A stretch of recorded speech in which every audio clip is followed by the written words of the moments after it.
நான் வந்து பொதுவா சொல்றேன், இந்த ஜாதி அந்த ஜாதி இல்ல, ஜாதி பார்ப்பதே தவறு. அது ஊழியர்களே அதை பார்க்கும்போது இப்ப திருமணத்துல அது ஒரு பெரிய அது சாபம். பையனுக்கோ பாக்குறாங்க அப்படிங்கும் போது அது ஒரு பிசாசு, அது பொல்லாத பிசாசு. இல்ல பெரிய பெரிய ஊழியக்காரங்க பேரே அடிபடுது இந்த மாதிரி இவங்களே அவங்களையும் சேர்த்தான் சொல்றேன், பொல்லாத பிசாசு. ஆமா, எனக்கு தெரிஞ்சு தண்ணி அடிக்கிறத விட, விபச்சாரிட்ட போறதை விட, ஸ்மோக் பண்றதை விட பெரிய பாவமே ஜாதி பார்க்கறதான். ஏன்னா யூ ஆர் கிரியேட்டட் பையன், ரொம்ப ஒழுக்கமான பையன், கெட்ட பழக்கம் இல்லாத பையன், நேசிக்கிற பையன். அந்த பையன் கொஞ்சம் தாழ்ந்த ஜாதின்னு சொல்லிட்டு அந்த பொண்ணுடைய அம்மா வந்து பெரிய பிரச்சனை பண்ணாங்க. அப்போ நான் வந்து அவங்க அம்மா கூப்பிட்டு பேசினேன். பையனுக்கு கெட்ட பழக்கம் இருக்குது, இல்ல நல்ல குடும்பம் கிடையாது, இல்ல பையனுக்கு வந்து படிப்பு இல்லை, அறிவு இல்லை, சுதாரிப்பா இல்லை, இந்த மாதிரி ஏதாவது சொன்னீங்கன்னா நான் ஒத்துக்கிறேன். சரியா? இந்த பையனை நீங்க நிராகரிக்க ஒரே காரணம் என்னன்னா ஜாதி. அப்ப ஐம் சாரி சிஸ்டர், இந்த எண்ணம் வெளியில போற வரைக்கும் நீங்க நம்ம சர்ச்சுக்கு வர வேண்டாம், நீங்க போயிட்டு வாங்க. இந்த ஒரு விஷயத்துல ஜான் ஜெபராஜை நம்ம பாராட்டியே ஆகணும். பல விஷயங்கள்ல வேதவசனத்துக்கு அவர் முரண்பட்ட கருத்தா இருந்தாலும் இந்த ஒரு விஷயத்துல பாத்தீங்கன்னா ரொம்ப ஸ்ட்ராங்கா அவர் பேசுறாரு. ஏன்னா இன்னைக்கு இருக்கிற பெரிய பெரிய பிரபலமான ஊழியர்கள் கூட இந்த விஷயத்துல பாத்தீங்கன்னா பலவீனமான ஆனவர்களாக, விழுந்து போனவர்களாக இருக்கிறாங்க. ஏன்னா ஒரு சிலங்களுக்கு பாத்தீங்கன்னா இந்த சத்தியம் தெரியும். நம்ம வந்து திருச்சபைக்குள்ள ஜாதி பார்க்க கூடாது, கிறிஸ்டியானிட்டிக்குள்ள ஜாதி இல்ல, ஆண்டவர் இந்த ஜாதிங்கிற விஷயத்தை வெறுக்கிறாரு, அது கடவுளுடைய வார்த்தைக்கு விரோதமானது அப்படின்னு பெரிய பெரிய ஊழியக்காரங்களுக்கு தெரிஞ்சாலும் கூட விசுவாசிகளுக்காக இணங்கி போய் இந்த விஷயத்தை தொடர்ச்சியா அவங்க செய்யறாங்க. அவங்க பெண் பார்க்கும் போதோ மாப்பிள்ளை பார்க்கும் போதோ எனக்கு என்ன ஜாதியில தான் வேணும் அப்படின்னு கேட்கும்போது, பாஸ்டர்களும் பெண் பார்க்கும் போதோ அல்லது மாப்பிள்ளை பார்க்கும் போதோ கேஸ்ட போட்டு தான் பாக்குறாங்க. அவங்களும் தங்களுடைய பிள்ளைகளுக்கு பார்த்தீங்கன்னா கேஸ்டின் அடிப்படையில் தான் எல்லா பாஸ்டர்ஸுமே எடுக்கிறாங்க. இது நான் இதுவரைக்கும் என்னுடைய லைஃப்ல பல பாஸ்டர்கள், ஏறத்தாழ 99% பாஸ்டர்கள் இப்படிப்பட்ட மென்டாலிட்டி தான் இருக்காங்க. அதாவது தாங்களும் ஜாதி பார்த்து தான் தங்களுடைய பிள்ளைகளுக்கு திருமணம் பண்ணி வைக்கிறாங்க. அதே போல சபை விசுவாசிகளுக்கும் மறைமுகமாக ஜாதி பார்த்து தான் கல்யாணம் பண்ணி வைக்கிறாங்க. ஆனா நேரடியாக ஜான் ஜெபராஜ் பிரதர் பார்த்தீங்கன்னா இந்த விஷயத்துல எதிர்த்திருக்கிறாரு. தன் சபைக்கு வருகிறவங்க இப்படி தன்னுடைய கேஸ்ட சொல்லி இந்த கேஸ்ட்ல தான் எங்களுக்கு வரன் வேணும்னு கேட்டப்ப, அப்படிலாம் பண்ணி வைக்க முடியாது, நீங்க கிளம்புங்க, இந்த விஷயத்திலிருந்து நீங்க மனம் மாறுதல் பெற வரைக்கும் நீங்க சபைக்கே வர வேணாம் அப்படின்ட்டாரு. அவரு சொல்லும்போது ரொம்ப நகைச்சுவையா வேற சொல்றாரு, ஜாதிங்கிறது அது பிசாசு, அது வந்து சாபம், அது இல்ல பெரிய பெரிய ஊழியக்காரங்களே பாக்குறாங்களே அவங்களையும் சேர்த்தான் சொல்றேன், அவங்களும் பிசாசு தான் அப்படின்னு ரொம்ப ஓப்பனா போட்டு தெளிவாவே பேசியிருக்கிறாரு. அதுல அவர் சொன்ன ஒரு முக்கியமான பாயிண்ட் என்ன அப்படின்னா, தேவனுடைய சாயல்ல தான் நம்ம எல்லா மனிதர்களுமே இருக்கிறோம். தேவ சாயலின்படி ஆதாமை படைத்தார். ஆதாமின் கீழே எல்லாரும் பிறக்கிற எல்லா சந்ததியுமே தேவனுடைய சாயலில் படைக்கப்பட்ட சந்ததி. சரிங்களா? அப்ப நம்ம ஒருத்தரை தாழ்த்தும் போது நம்ம என்ன சொல்றோம்னா மறைமுகமாக தேவனையே தாழ்த்துறோம் அப்படின்னு அர்த்தம். நீங்க ஒரு சக மனிதனை ஜாதியின் ரீதியில நீங்க அவனை கீழானவர்களா பார்க்கும் பொழுதே நீங்க யார மறைமுகமா நீங்க பகைக்கிறீங்க, யார கீழானவங்களா பாக்குறீங்கன்னு கேட்டீங்கன்னா அண்ட சராசரத்தையும் படைத்த கடவுளையே பார்க்கிறோம். ஏன்னா ஒவ்வொரு மனிதனும் தேவ சாயல்ல இருக்கிறான். அப்ப ஜாதி அடிப்படையில ஒருத்தனை தாழ்த்தி பார்ப்பது, அவனை கீழ் ஜாதி என்றோ நாங்கள் உயர்ந்த ஜாதி என்று சொல்வது மிகப்பெரிய ஒரு மடத்தனத்திலும் மடத்தனமான ஒரு செயல். இந்த ஒரு விஷயத்துல நிச்சயமாக ஜான் ஜெபராஜ் சகோதரர்ல நம்ம கண்டிப்பா என்ன செய்யணும், பாராட்டியே ஆகணும். இதே மாதிரி இளம் தலைமுறைகள் ஒவ்வொருத்தரும் கர்த்தருடைய வார்த்தைக்கு வைராக்கியம் பாராட்டணும். இந்த ஒரு விஷயத்துல ஜான் ஜெபராஜ் சரியாயிட்டாரு, கண்டனம் எல்லா விஷயத்திலயும் அவர் சரி அப்படின்னு சொல்ல வரல, பின்னால வர்றேன். அவர் சில விஷயங்களையும் சரி பண்ணிக்க வேணும். ஒட்டுமொத்த கர்த்தருடைய பிள்ளைகள் எல்லாருக்கும் சொல்றேன், நீங்களும் இப்படி ஒவ்வொரு விஷயத்திலையும் கூட கடவுளுக்கு உண்மையா இருங்க. நம்ம கடவுளுக்காக தானே வாழ பிரித்தெடுக்கப்பட்டோம். நம்ம அபிஷேகம் பண்ணப்பட்டிருக்கிறோம், நம்ம வல்லமையை பெற்றிருக்கிறோம், வரங்களை பெற்று இருக்கிறோம், கடவுளே எனக்குள்ள குடிகொண்டிருக்கிறாரு. இப்படியெல்லாம் எத்தனையோ சத்தியங்களை பேசினாலும் பாத்தீங்கன்னா, சும்மா சாதாரண அற்ப விஷயத்துல வைராக்கியம் பாராட்டிட்டு சத்தியத்தை வந்து குப்பையில தூக்கி வீசிட்டு போற கதியா தான் இன்னைக்கு அநேக போதகர்களும் அநேக விசுவாசிகளும் செய்கிற செயலாக இருக்குது. நீங்க ரோமரின் புத்தகம் 13ஆம் அதிகாரத்துல அந்த லாஸ்ட் வசனம் 14வது வசனத்தை வாசிக்கிறேன், கவனிங்க. துரு இச்சைக்கு இடமாக உடலை பேணாமல் இருந்து கர்த்தராகி இயேசு கிறிஸ்துவை தரித்துக் கொள்ளுங்களாம். அதாவது கிறிஸ்தவர்கள் ஒவ்வொருவருமே யார பிரதிபலிக்கணும்னு வசனம் இங்க சொல்லுதுன்னா, ஆண்டவராகி இயேசு கிறிஸ்துவை தரித்துக் கொள்ளுங்கள். அதாவது ஒவ்வொருவரும் கர்த்தருக்குள்ள வரும் பொழுது ஆண்டவருடைய சுவாபம் உடையவர்களாக மாறணுமா. அப்ப நீங்க ஒவ்வொரு கிறிஸ்தவனும் ஒவ்வொரு ஊழியனும் தேவனுடைய சுவாபம் உடையவர்களாக நீங்க மாறி இருந்தீங்கன்னா இந்த மாதிரி யாரையும் தாழ்த்தி பார்க்க மாட்டோம், நம்மை நாமே உயர்த்தி கொண்டு பார்க்க மாட்டோம். மறைமுகமாக இந்த காரியம் கர்த்தரால் வந்ததுன்னு பத்திரிகையில போட்டுவிட்டு ஜாதியை பார்த்து பார்த்து சபையில தேடி நம்முடைய பிள்ளைகளுக்கு வரன் தேட மாட்டோம். இது மிகப்பெரிய சாபக்கேடு. இதனால கிறிஸ்தவ மார்க்கம் தூஷிக்கப்படுகிறது. ஒரு காலத்துல இந்த ஜாதி கொடுமையினால தான் பார்த்தீங்கன்னா, பாதிக்கப்பட்ட எத்தனையோ பேர் கிறிஸ்துவை நாடி வந்தாங்க. ஆண்டவருடைய காரியத்துல எல்லாம் சத்தியம் நிறைஞ்சிருக்குது. பொதுவாக எல்லாரிடத்திலும் அன்பை கிறிஸ்தவம் போதிக்கிறது அப்படின்னு எல்லாரும் தேடி வந்தாங்க. ஆனா இப்ப பார்த்தீங்கன்னா, கிறிஸ்தவர்களுக்குள்ளேயே வெளிய மக்களுக்குள்ள இல்லாத அளவுக்கு கொடூரமான ஜாதி வெறியர்களா இருக்கிறாங்க. எனக்கு தெரிஞ்ச ஒரு ஃபாதர் பார்த்தீங்கன்னா, ஒரு பாஸ்டர் பார்த்தீங்கன்னா, இங்க தான் பக்கத்துல இந்த திருப்பூர் நாடி தான் அவரு மினிஸ்ட்ரி பண்றாரு. அவரு ஊழியம் பார்க்கிறது பார்த்தீங்கன்னா, இந்த மாரி கொஞ்சம் கஷ்டப்படுற ஒரு ஜெனரேஷன் உள்ள மக்கள் மத்தியில தான் ஊழியம் பார்க்கிறாரு. அதாவது இந்த சமூகத்தினால அவங்க தாழ்த்தப்பட்டவர்கள் என்று சொல்லி வச்சிருக்காங்க பார்த்தீங்களா? அந்த மாரி இடத்துல போய் ஊழியம் பார்க்கிறார். உண்மையிலேயே பாராட்டுக்குரிய விஷயம். சரி ரைட்டு. பல வருஷமா ஊழியம் பார்க்கிறாரு. தன்னுடைய பையன் அந்த மக்கள்கிட்ட ஒரு பெண்ண வந்து விரும்பிர்றாரு. இப்ப என்னன்னா, வேற காரணங்கள சொல்லி கூட அவர் என்ன செஞ்சிருக்கலாம்? அத ஏதோ தள்ளியிருக்கலாம். ஆனா அவங்க சொன்ன முக்கியமான காரணம், "நீ என்ன சாதி? நான் என்ன சாதி? எங்க வீட்டு பையன் உனக்கு கேக்குதா?" அப்படின்னு அந்த ஃபாதரும், அந்த ஃபாதருடைய மனைவியும் கேட்டிருக்கிறாங்க. எவ்வளவு பெரிய கொடுமையான விஷயம் பாருங்க. ஏறத்தாழ 8, 9 வருஷத்துக்கு மேல அவங்க மத்தியில ஊழியம் பார்த்திருக்காங்க.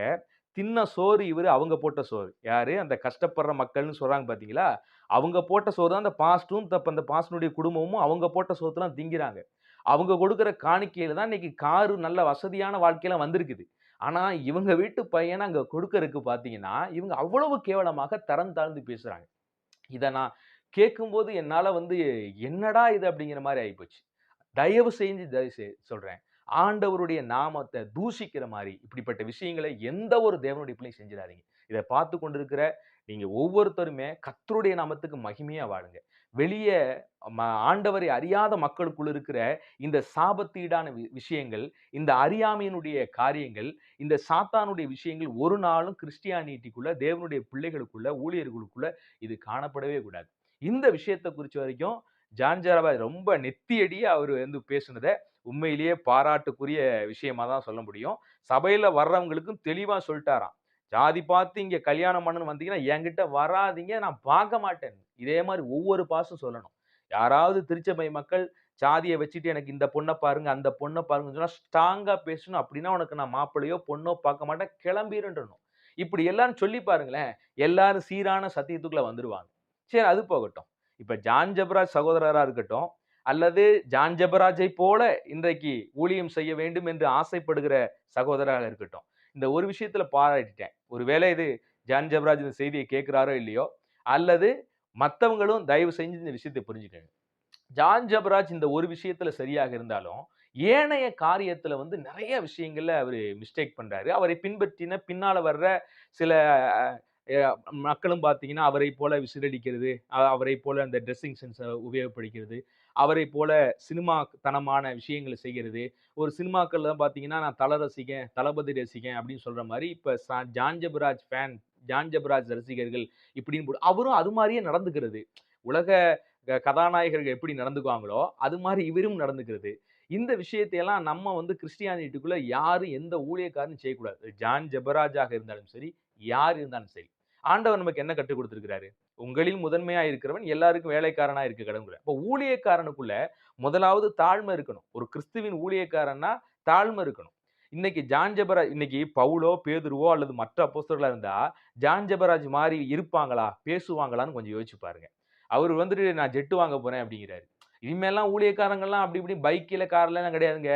நேரடியா ஜெட் தான் அப்படிங்கிறாரு. காணிக்கை விஷயத்துல மொத்தமா தூக்கிட்டு நீயே வந்து விழுந்துரு. இப்படின்னு பலவிதமான போதனைகள், சினிமாத்தனமான அந்த பாடல் வரிகள், அந்த சினிமாத்தனமான வீடியோஸ்கள வெளியிடுறது. இன்னும் பார்த்தீங்கன்னா, நெறைய விஷயங்கள் தவறான உபதேசம். அபிஷேகம் நிறைஞ்ச பாடல் அப்படின்னு அவர் சொல்லலாம். பாடல வச்சு இது அபிஷேகம் நிறைஞ்ச பாடல்லாம் சொல்ல முடியாது. இது அவருக்கு கடவுள் கொடுத்த திறமை. அவருக்கு கொடுத்த தாளந்து இது. தயவு செஞ்சு செய்றாரு. அது பாராட்டுக்குரிய விஷயம் தான். அதுக்காண்டி அத அபிஷேகங்கிற கேட்டகரிக்கு நம்ம கொண்டு போகவே முடியாது. இவர விட சூப்பரா பாடுறவங்க வெளிய உலகத்துல இருக்கிறாங்க. சரிங்களா? கிறிஸ்டியானிட்டிக்குள்ள உண்மையிலேயே இவரு ஒரு சிறந்த பாடகரா இருந்தாலும், இவரை விட நல்லா பாடுற பாடகர் வெளிய இருக்க தான் செய்றாங்க. அது ஒரு திறமை. அத கொண்டு போய் என்னுடைய அபிஷேகம், வல்லமை அப்படின்னு இவரு பேசுறதெல்லாம் அது வந்து நம்ம ஏற்றுக்கொள்ள முடியாத விஷயம். முதலாவது நான் வாசிச்ச அந்த வசனத்தின்படி ரோமர் 13:17 அடிப்படையில ஆண்டவராக இயேசு கிறிஸ்துவை ஒரு ஊழியக்காரன் தரிச்சுக்கணும். இயேசு கிறிஸ்து இருந்தா அப்படி பேசுவாரா? இயேசு கிறிஸ்து இருந்தா அப்படி இவர் மாதிரி கிண்டல் அடிப்பாரா? நையாண்டி அடிப்பாரா? ஒரு மூத்த ஊழியக்காரர் புத்தி சொல்லும்போது அவரை போய் பட்டர்ன்னு திட்டுவாரா? யோசிச்சு பாருங்க. இதெல்லாம் இவருடைய வயதுக்கு மீறின ஒரு செயல். ஒரு மூத்த ஊழியக்காரர் நீங்க செய்யற சில விஷயங்கள் இளைஞர்களை இடற பண்ணுவது மாரி இருக்கு தம்பி. உங்கள நெறைய பேர் ஈர்க்கப்பட்டு வர்றாங்க. ஈர்க்கப்பட்டு வந்த நீங்க அவங்களுக்கு கிறிஸ்துவ காண்பிக்கணும். அதுதானே ஒரு ஊழியக்காரனுடைய வேலை. எத்தனையோ வாலிபர்கள் வரட்டுமேங்க. சந்தோஷமேங்க வரட்டும். ஜான் ஜெபராஜ் தேடி வரட்டும். அல்லது ஜான் ஜெபராஜ் போல இருக்கிறவங்கள தேடி வரட்டும். அப்படி வரும்பொழுது நீங்கள் யார காண்பிக்கிறீங்க? உங்கள காண்பிக்கிறீங்களா? ஆண்டவர காண்பிக்கிறீங்களா? இப்ப பவுல் தீமோத்தேயுக்கு எழுதும்போது ஒரு வார்த்தை சொல்றாரு பாருங்க. அத நான் வாசிக்கிறேன். 1 தீமோத்தேயு புத்தகம் 4ஆம் அதிகாரம் 12வது வசனம்.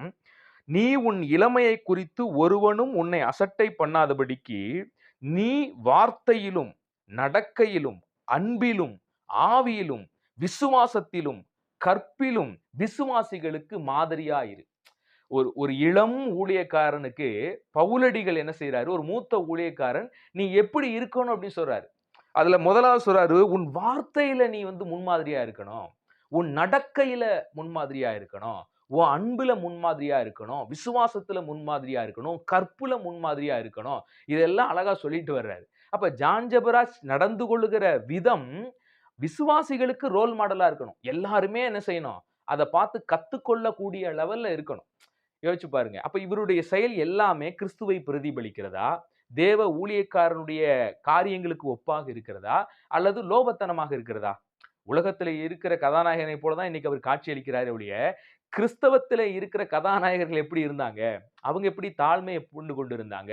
எப்படி தன்னுடைய நடக்கைகள் எல்லாவற்றிலும் கிறிஸ்துவை பிரதிபலிச்சாங்க? அந்த அடிப்படையில தானே இவர் வரணும். சோ அதுதான் இங்க தவறான ஒரு விஷயமா இருக்குது.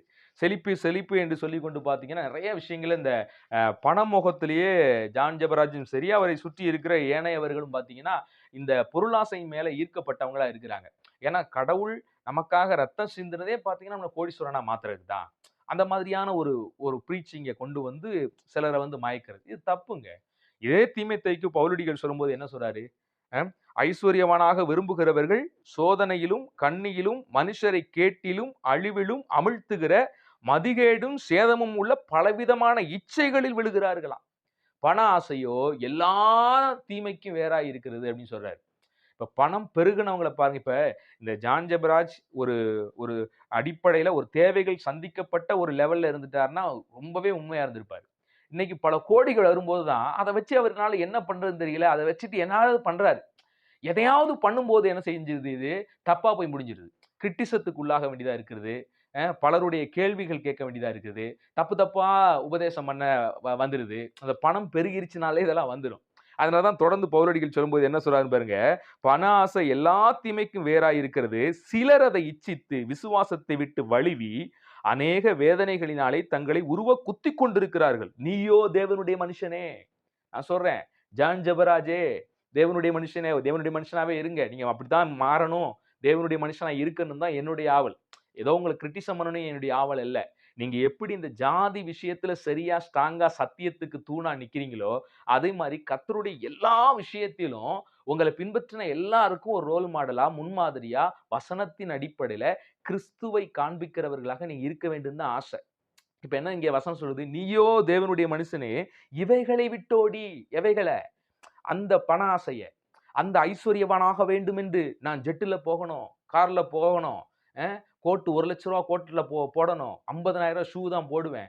யாருடைய காசுல நீங்க 50,000 ஷூவையும் 1 லட்சம் ரூபாய் கோட் ஷூட்டையும் பல கோடி ரூபாய் கார்களிலேயும் பல கோடி ரூபாய் ஜெட்டிலையும் போக ஆசைப்படுறீங்க?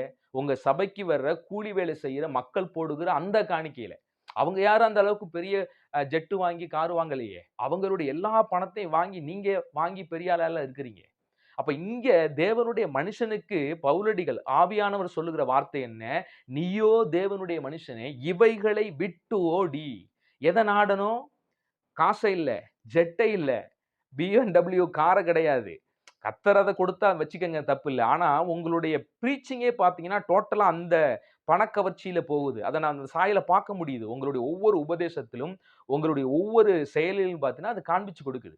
அப்ப கீழே என்ன சொல்றாரு? எதை நாடி போகணும்? நீதியையும் தேவ பக்தியையும் விசுவாசத்தையும் அன்பையும் பொறுமையையும் சாந்த குணத்தையும் அடையும்படி நாடு.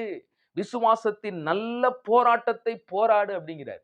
அப்ப வசனம் எவ்வளவு அழகா வந்து ஒரு ஊழியக்காரன் எப்படியெல்லாம் இருக்கணும் அப்படிங்கிறத தெளிவுபடுத்துது பாருங்க.